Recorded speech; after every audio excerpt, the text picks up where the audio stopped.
خواتین و حضرات، یہاں ایک بات میں آپ کے سامنے واضح کرتا چلوں کہ ہماری جتنی بھی نشستیں ہوئی ہیں اور ان میں سے جو بھی پیغام آپ کو ملا ہے کہ اسلام انسانیت کے لیے حل ہے، تو ایسا نہ ہو کہ ہم یہ سمجھ لیں کہ اللہ نے ہم کو دو کان دیے ہیں کہ ایک کان سے سنا اور دوسرے کان سے نکال دیا۔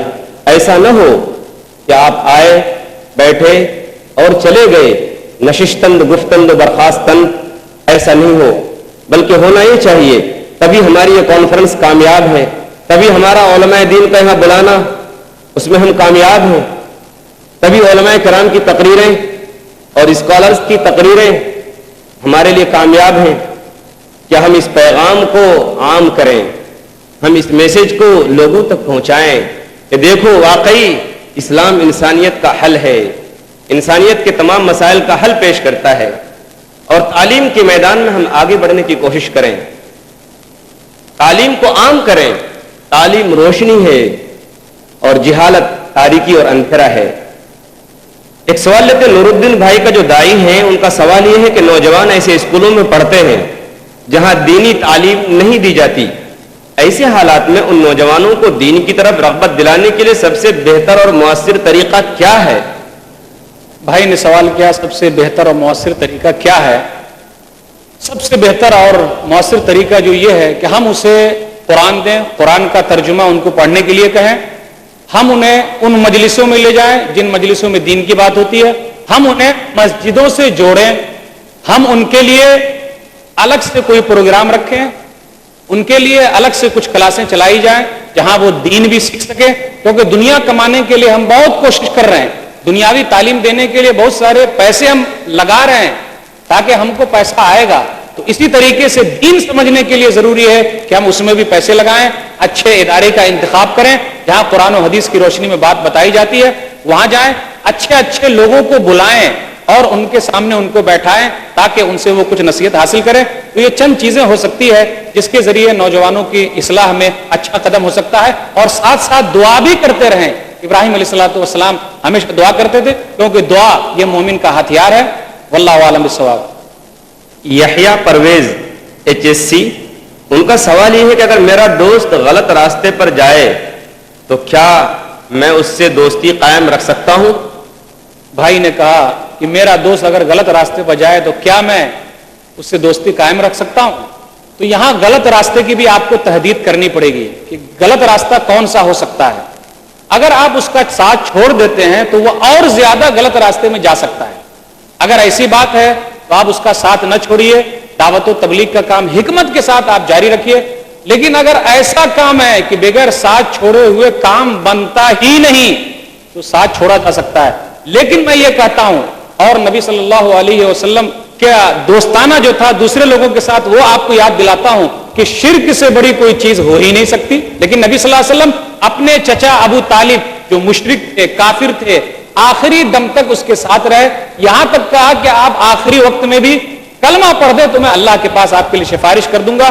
آخری دم تک ساتھ نہ چھوڑا جائے، اور شرک سے بڑا کوئی غلط کام نہیں ہو سکتا ہے۔ دوسرے اور بھی غلط کام ہے، اس کو دھیرے دھیرے آپ ان سے روکیں، ان کو سمجھائیں، ان کو یہ بھی کہیں دیکھیے اگر آپ یہ کام نہیں چھوڑیں گے نا تو میری بدنامی ہوگی، کس طریقے سے میں غلط لوگوں کے ساتھ رہتا ہوں، آپ یہ کام چھوڑ دیجئے، اور دھیرے دھیرے وہ چھوڑ سکتا ہے۔ ایک وقت تو ایسا نہیں ہو سکتا کہ آدمی ایک ڈنڈا لے اور ڈنڈے سے پورے کو گھما دے تمام لوگ صحیح ہو جائیں گے، ایسا بھی نہیں ہو سکتا۔ یا پھر اچھائی ایسی چیز نہیں ہے، ایک گلاس کے اندر ہے پانی رکھا ہوا ہے، اس اچھائی کو آپ ڈال دیں، لوگ پی لیں اور تمام کے تمام لوگ سیدھے ہو جائیں، ایسا بھی نہیں ہو سکتا۔ دعوت و تبلیغ کا کام انتہائی مشکل ہے، اور اللہ تعالیٰ اس کے لیے اپنے خاص لوگوں ہی کو چنتا ہے جو صبر کا دامن تھامے رہے۔ تو آپ صبر کا دامن تھامے رہیے، ان کا ساتھ نہ چھوڑیے، ورنہ وہ اور زیادہ گڈھے میں جا سکتا ہے۔ واللہ اعلم بالصواب۔ محمد حسین ایک طالب علم ہے، ان کا سوال یہ ہے کہ آپ نے بچوں کا ماں باپ پر حق تو بتایا، ذرا مہربانی کر کے یہ بتائیے ماں باپ کی خدمت کا کیا حق ہے بچوں پر؟ بھائی نے سوال کیا کہ ماں باپ کی خدمت کا کیا حق ہے ہمارے اوپر۔ یہ تو ایک لمبی تقریر ہو جائے گی، میں مختصر بیان کرنا چاہوں گا کہ آپ ماں باپ کے حقوق کو دو حصوں میں تقسیم کیجئے۔ ایک حصہ یہ ہے کہ ماں باپ کے حقوق ماں باپ کی زندگی میں، اور دوسرا حصہ یہ ہے کہ ماں باپ کے حقوق ماں باپ کے مرنے کے بعد۔ ماں باپ کے حقوق ماں باپ کی زندگی میں یہ ہے کہ آپ ان کے مقام و مرتبے کو جانیے کہ اللہ تعالیٰ نے ان کے مقام و مرتبے کو بلند کیا ہے، سورہ بقرہ سورہ نمبر 2 آیت نمبر 83، جہاں اللہ تعالیٰ نے اپنی توحید کا تذکرہ کیا وہاں ماں باپ کے ساتھ احسان کا ذکر کیا ہے۔ ماں باپ کے ساتھ آپ صحیح طریقے سے رہیے، ان کی اطاعت کیجیے، فرما برداری کیجیے، ان کی بات مانیے، لیکن وہ بات جو قرآن اور حدیث سے ٹکرا رہی ہو، جیسے ماں باپ کہیں داڑھی مت رکھو، نماز مت پڑھو، ایسی اس سے شادی کر لو جو مناسب نہیں ہے، وہ بات نہ مانی جائے۔ سورہ اسراء سورہ نمبر 17 آیت نمبر 23، 24، 25 میں یہ تذکرہ ہے، وَقَضَىٰ رَبُّكَ أَلَّا تَعْبُدُوا إِلَّا إِيَّاهُ وَبِالْوَالِدَيْنِ إِحْسَانًا إِمَّا يَبْلُغَنَّ عِندَكَ الْكِبَرَ أَحَدُهُمَا أَوْ كِلَاهُمَا فَلَا تَقُل لَّهُمَا أُفٍّ وَلَا تَنْهَرْهُمَا وَقُل لَّهُمَا قَوْلًا كَرِيمًا وَاخْفِضْ لَهُمَا جَنَاحَ الذُّلِّ مِنَ الرَّحْمَةِ وَقُل رَّبِّ ارْحَمْهُمَا كَمَا رَبَّيَانِي صَغِيرًا۔ پھر اسی طرح ماں باپ کے ساتھ یہ بھی تعاون ہو سکتا ہے کہ اگر ان کے ساتھ کچھ پریشانی ہے تو آپ ان کی پریشانی کو دور کیجیے۔ پھر اسی طرح ان کے رشتہ داروں کا بھی خیال رکھیں۔ اب ہے ماں باپ کے حقوق ماں باپ کے مرنے کے بعد۔ مرنے کے بعد ایک صحابی کا تذکرہ ہے، وہ نبی صلی اللہ علیہ وسلم کے پاس آئے سوال کرنے کے لیے، سنن نبی داؤد کی روایت ہے۔ نبی صلی اللہ علیہ وسلم نے کہا، جو کتاب الادب کتاب نمبر 46 میں ہے، کہ اللہ کے رسول میرے ماں باپ کا انتقال ہو گیا، میں کیا کروں؟ تو نبی صلی اللہ علیہ وسلم نے 5 چیزوں کا تذکرہ کیا۔ اس میں غور سے سنیے گا کہ 5 چیزوں میں وہ چیز ہے کیا جو ہم اور آپ پہلے ہی کرتے ہیں۔ شاید کہ میری بات آپ سمجھ گئے ہوں گے کہ مرنے کے بعد فوراً جو کام کرتے ہیں ہم، کیا اس کا تذکرہ قرآن اور حدیث میں موجود ہے؟ 5 چیز نبی صلی اللہ علیہ وسلم نے کیا کہی؟ یہ ماں باپ کے حقوق ہے ماں باپ کے مرنے کے بعد، کہ ان کے لیے دعا کیا جائے، ان کے لیے استغفار کیا جائے کہ اللہ تعالیٰ ان کے مقام و مرتبے کو بلند کرے۔ انہوں نے جو حکم دیا ہے، جو وصیت کی ہے، اس کو نافذ کیا جائے۔ ان کے رشتہ داروں کا خیال رکھا جائے، باپ مر گیا چچا کا خیال رکھا جائے، دادا کا خیال رکھا جائے، پھوپھی کا خیال رکھا جائے، ماں کا انتقال ہو گیا خالہ کا خیال رکھا جائے، ماموں کا خیال رکھا جائے، نانا نانی کا خیال رکھا جائے۔ اور آخری چیز غور کیجئے، کیا آخری چیز میں وہ چیز ہے کیا جو ہم اور آپ کرتے ہیں؟